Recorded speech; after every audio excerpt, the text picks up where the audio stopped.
बिस्मिल्लाहिर्रहमानिर्रहीम। अस्सलाम वालेकुम दोस्तों। हज़रत मोहम्मद सल्लल्लाहु अलैहि वसल्लम ने फरमाया, 3 लोग ऐसे हैं जिनकी तरफ अल्लाह ताला क़यामत के दिन रहमत की नज़र से नहीं देखेगा और ना इन्हें गुनाहों से पाक करेगा और इनके लिए दर्दनाक अज़ाब होगा।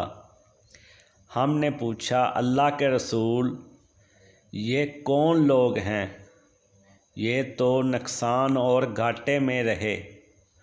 आप सल्लल्लाहु अलैहि वसल्लम ने फरमाया, एहसान जतलाने वाला, अपनी तहमत अपने टखनों से नीचे लटकाने वाला और झूठी कसम के ज़रिए अपने सामान को रवाज देने वाला।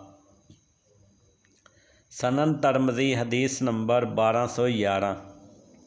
दोस्तों, मज़ीद ऐसी प्यारे नबी की हदीसें सुनने के लिए चैनल को ज़रूर सब्सक्राइब कर लें और साथ लगे बेल आइकन के बटन को भी दबा लें, क्योंकि मैं आप लोगों के लिए ऐसी ही प्यारी इस्लामी वीडियोस बनाता हूँ।